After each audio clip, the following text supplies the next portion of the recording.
불교의 마음을 연구하는 불교 심리학자 윤희조입니다.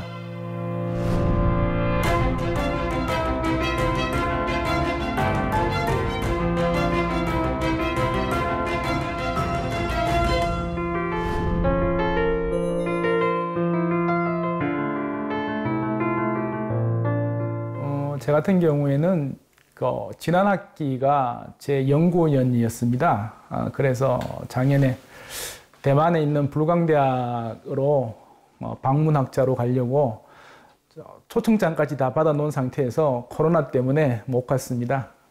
그래서 거덕에 국내에 있으면서 평상시에 못했던 수행도 하고 또 몸 관리도 하고 그리고 또 그때 에너지 보충해서 지금 이번 학기에는 강의도 열심히 하고 강의하면서 얻은 다양한 아이디어를 통해 가지고서 올여름 방학에는 또 논문 작성하고 그리고 또 책도 한 3편 정도 번역할 그런 계획을 가지고 있습니다.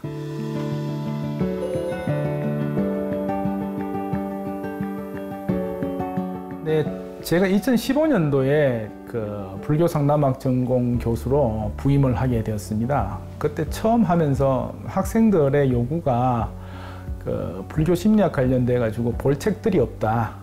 어떻게 하면 좋겠냐라고 했을 때 저는 이제 그때부터 불교 심리학과 관련된 개념 하나하나를 논문으로 써내고 그리고 또 해외에 나와 있는 책들을 번역하면서 하나하나 정립을 해 나갔었습니다. 그러는 중에 논문을 한 15편 정도 쓰게 되었고 그 논문을 바탕으로 불교 심리학이라는 책을 저술하게 되었습니다. 처음부터 논문 쓰면서 불교 심리학이라는 책을 한번 만들어 봐야겠다고 해서 처음부터 이제 그런 기획하에서 그렇게 만들었습니다.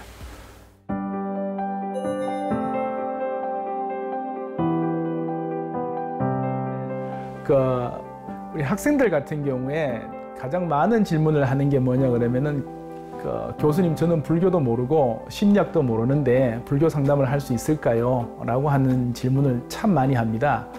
그랬을 때 제가 항상 하는 대답이 불교는 워낙 광범위하다.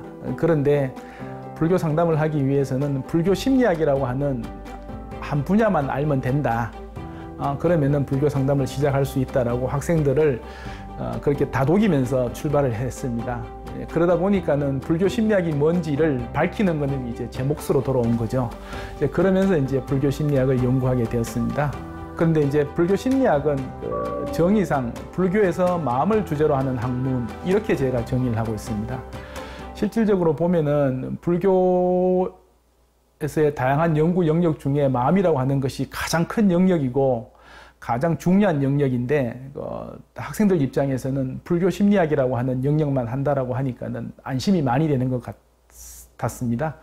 그래서 이제 그 분야에 대해서 연구를 하게 되었고, 그래서 이제 불교 심리학이 무엇이냐 그러면은 불교에서 마음을 주제로 하는 학문이고, 하위적인 학문으로는 제가 이제 불교에서의 마음 자체를 연구하는 불교 마음학, 그리고 또 불교의 다양한 마음 작용, 마음 기능을 연구하는 불교 심소학, 그리고 또 그러한 것을 치료로 활용하는 불교 심신치유, 요렇게 해서 3가지 분야로 나누어서 학생들한테 연구를 시키고 있습니다.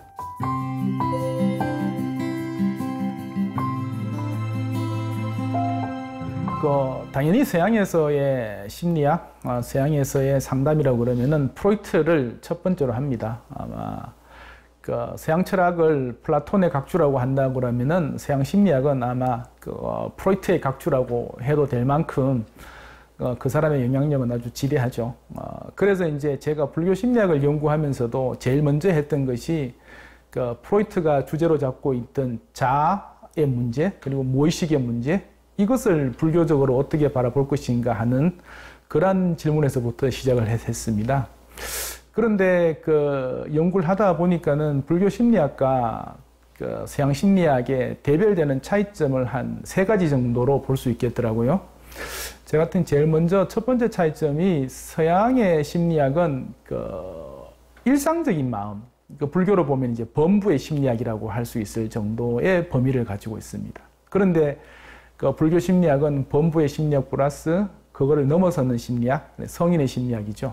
그런 심리학까지를 다루고 있는 범위에 있어서 대단히 광범위한 영역의 심리학이라고 할 수 있습니다. 그게 첫 번째고, 두 번째 같은 경우에는 프로이트도 이야기하고 있지만서도 서양에서의 심리학은 생애에 있어서의 발달 초기 내지는 무의식 이런 정도로까지 거기서부터 출발하는 마음에 대한 탐구인데, 불교 심리학은 그런 지금 현생 이전의 생에서부터의 마음을 다루고 있으니까는 그 영역 면에 있어서 그 길이 면에 있어서도 대단히 넓죠. 그런 면에 있어서 폭이라든가 넓이에 있어서 불교 심리학은 서양 심리학에 비해서 대단히 광범위하고 넓은 편에 있습니다. 그 대신 이제 세 번째로 이야기하자면은 그 범부의 심리학을 서양 심리학에서 다루는 데 있어서 대단히 세밀하게 다루고 있어요. 그거는 우리 불교 심리학이 좀 배웠으면 하는 부분입니다. 예를 들어 가지고서 그 서양 심리학에서는 인지, 정서, 행동, 동기, 성격 이런 식으로 세부적으로 나누어서 이야기하고 있는데, 불교 심리학에서는 그거를 다 번뇌라고 하는 것으로 다 하나의 영역으로 묶어서 논의를 하고 있습니다. 그렇게 한 세 가지 정도 차원에서 둘을 구분해 볼 수 있지 않을까 싶습니다.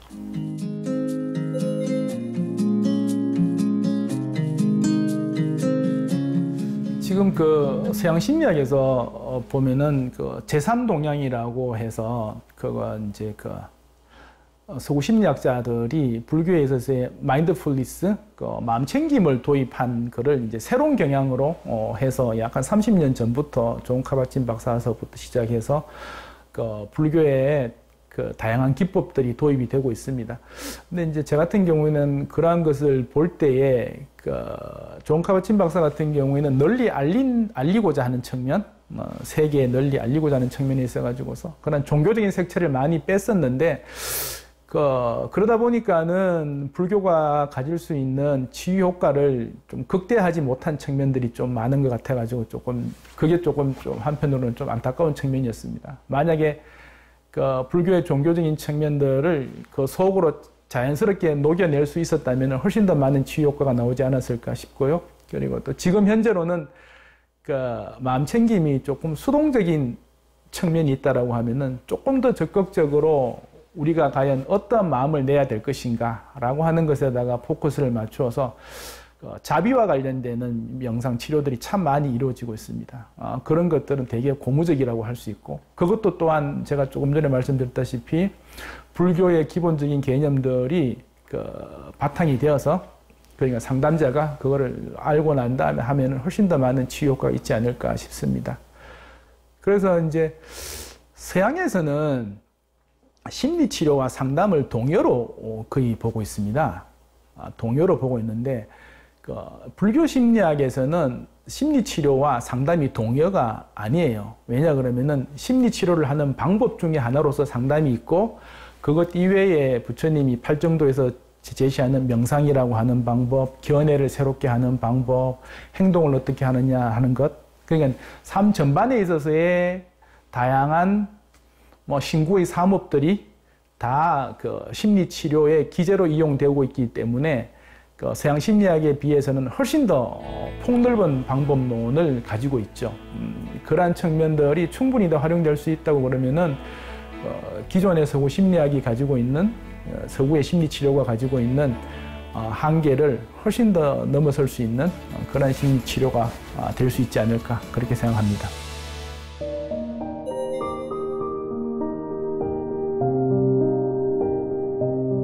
제가 원래 전공을 서양 고대 철학을 했었습니다. 지금 이렇게 보면은 대단히 뭐라 그러나 조금 올드하다 그러나 올드 패션의 그러한 학문을 했었는데, 그리고 또 불교도 맨 마찬가지죠. 2500년 전에 출발한 학문인데, 그런데 이제 제가 불교 심리학, 불교 상담을 하면서 가지게 된 생각이, 어떤 학문이든 그것이 철학이든 종교이든 그것이 현대에 살고 있는 사람들의 질문을 답할 수 없다 그러면은 그거는 죽은 학문 내지는 문헌학적인 학문이 될 수밖에 없다라고 생각을 합니다.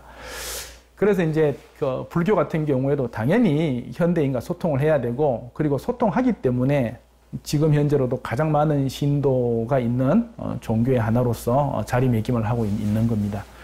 그 현대에서 불교가 현대인과 소통하는 데 있어서 제가 보기에는 심리학만한 주제가 없는 것 같아요. 모든 현대인들이 괴롭잖아요. 그리고 피곤하고 마음이 아프고 마음의 상처가 많은 사람들이고, 그런 사람들의 질문에 대해 가지고서 불교는 충분히 답을 할 수 있고, 그리고 조금 전에 말한 것처럼 상담뿐만이 아니라 다양한 방법으로 그 사람들의 마음을 어루만져 줄 수 있고, 그 사람들의 마음을 보듬어 줄 수 있다라고 생각합니다. 그래서 아마 그 어떤 종교, 어떤 철학보다도 불교가 그 현대인들한테 회자되고 있고, 지금도 수많은 상담가들이 그 불교에서 뭔가 해답을 찾으려고 하고 있는 것들이 그런 불교가 가지고 있는 그런 가능성을 보았기 때문이라고 생각합니다. 제 생각으로는 그래요. 부처님께서 처음에 그 추구하셨던 것이, 부처님을 문제의식으로 저는 좀 봤으면 해요. 도대체 부처님께서 무엇 때문에 그렇게 6년 동안 고행을 하시고 고생을 하셨을까? 라고 하는 것에다가 초점을 맞춘다면은, 부처님은 어쨌든 간에 자기 문제를 해결하려고 하신 분이시거든요. 자신의 괴로움을 해결하려고 하셨던 거거든요. 그러니까 현대인들도 현대인이 가지고 있는 자기의 문제, 마음의 문제, 거의 대부분이 그렇겠죠. 그러한 문제를 해결하기 위해서 부처님이 추구했던 그러한 방법론이 하나의 예시가 되어서 자신의 삶에서 그러한 예시를 바탕으로 해가지고서 문제를 해결해 나갈 수 있다면은, 그것 자체로 불교는 아주 현대인들한테 어마어마한 도움을 줄 수 있고, 우리 같은 불교 심리학자, 불교학자들은 그게 경전에 쓰여 있는 것들을 현대인들이 사용할 수 있는, 현대인들의 입맛에 맞는 그러한 방법론으로 이렇게 잘 변형시키고 다듬어서 제공하는 게 저희들이 뭐랄까 해야 할 일이라고 그렇게 생각합니다.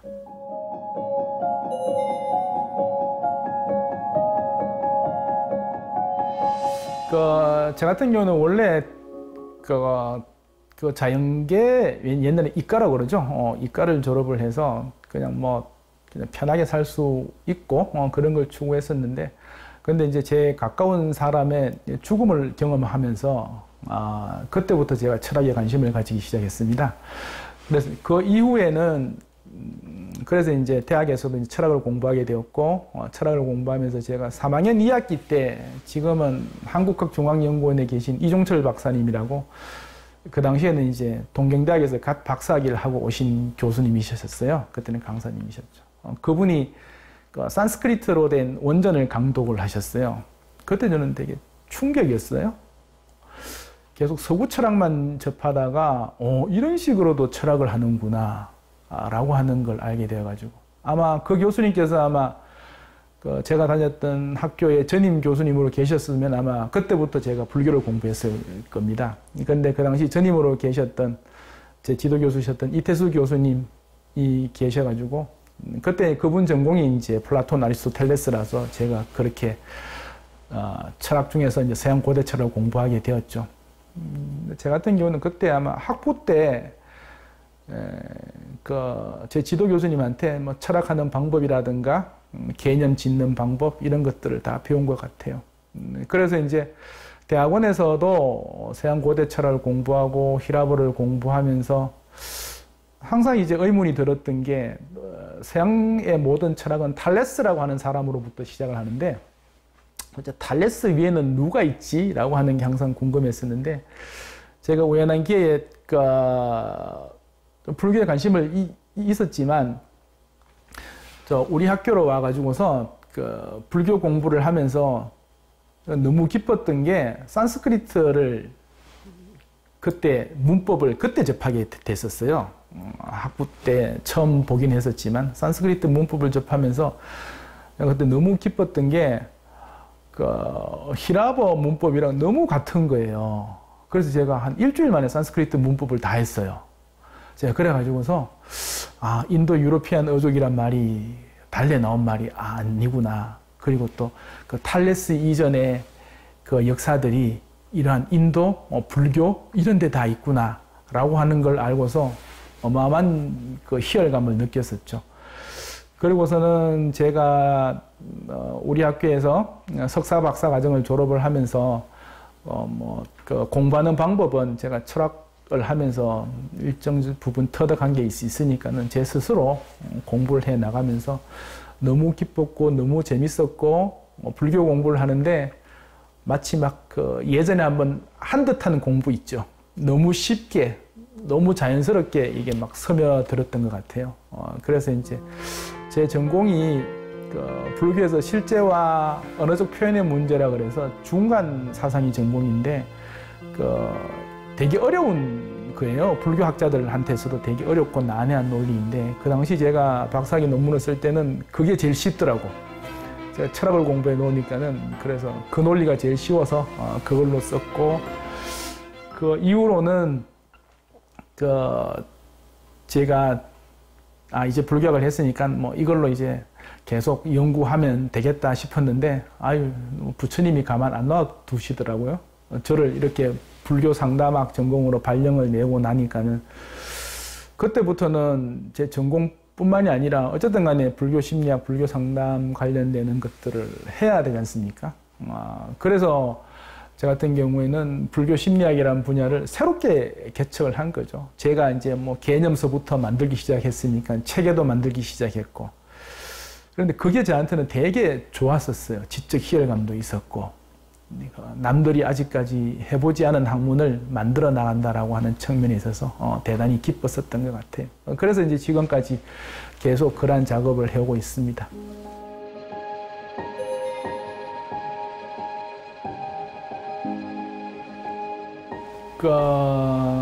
앞으로도 아마 제 생각에는 이게 마치 천직 같은 그런 느낌이 들어요. 계속 그 불교를 널리 알리고 불교를 통해서 현대인들한테 도움이 되고 현대인들의 마음을 보듬어주고 하는 것이 제 일이 아닌가. 어쨌든 저도 불자인지라 어떤 방식으로든지 간에 내가 배우고 공부한 것들을 해양해야 되고 하는데 저는 아마 이런 방식으로 불자의 일 그리고 뭐 부처님 공덕에 대해 가지고서 그걸 이제 갚아야 되지 않을까 그렇게 생각하고 있습니다. 지금 현재로는 제가 한국불교상담학회 부회장으로도 맡고 있고 올 6월부터는 한국불교학회에서도 또 부회장직을 맡고 있어서 뭐 그런 식으로 뭐 대외 활동도 할 것이고 그리고 또 뭐 책 관련돼 가지고서는 또 뭐 지금 현재 또 한 3권 정도를 또 번역을 하고 있고 논문도 또 계속 쓰고 있고 지금 그 불교 심리학 연구가 그게 이제 1편이었다면은 지금 거의 2편으로 새롭게 책을 한 권 더 만들 만큼의 원고가 준비되어 있기 때문에 그것도 새롭게 만들어야 되고 그래서 뭐 모든 측면에 있어 가지고서 제가 이렇게 배운 거를 어떻게 다른 사람들이랑 나눌까? 함께 할까? 여기에 맞추어서 모든 공부라든가 활동을 계획하고 있습니다.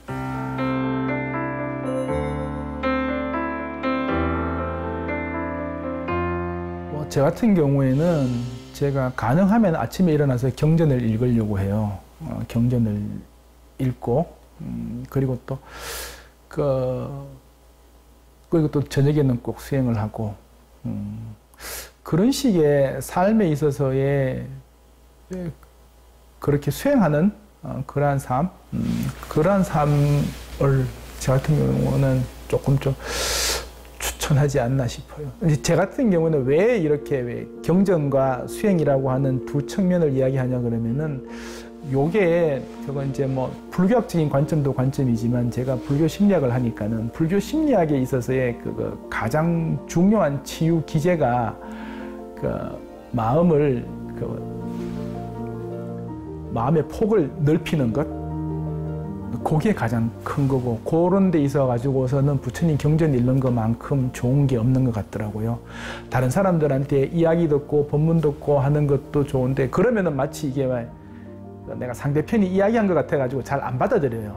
근데 자기가 책을 통해서 받아들인 이야기는 또 잘 받아들여요. 그래서 자기의 견해를 넓히고 마음을 넓히는 데 있어 가지고서는 경전 읽는 것만한 게 없는 것 같아요. 제 연구실에도 수많은 책들이 있지만 어떤 책들은 목차만 보고 어떤 책들은 조금 보다가 듣고 하는데 이 경전만큼은 아무리 읽어도 질리지 않고 읽고 해도 괜찮은 책 그런 것 같습니다. 그리고 이제 또 하나 불교 심리학에서 아주 중요하게 생각하는 방법론이 마음의 에너지 차원을 점점 더 낮추는 게 있어요.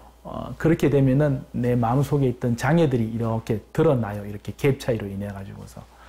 그러니까는 평생토록 그렇게 해서 마음에 있어서의 장애들을 하나하나씩 드러낸 것들을 봐서 없애고 한다고 그러면은 마음을 꾸준하게 마음을 넓히고 마음의 장애들을 하나하나씩 없애는 방향, 그 방향을 아침 저녁으로 할 수 있다고 그러면은 이거 뭐 당장은 뭐 얼마 안 된다라고 해도 길게 봤을 때는 아마 큰 도움이 되시지 않을까 그렇게 생각합니다.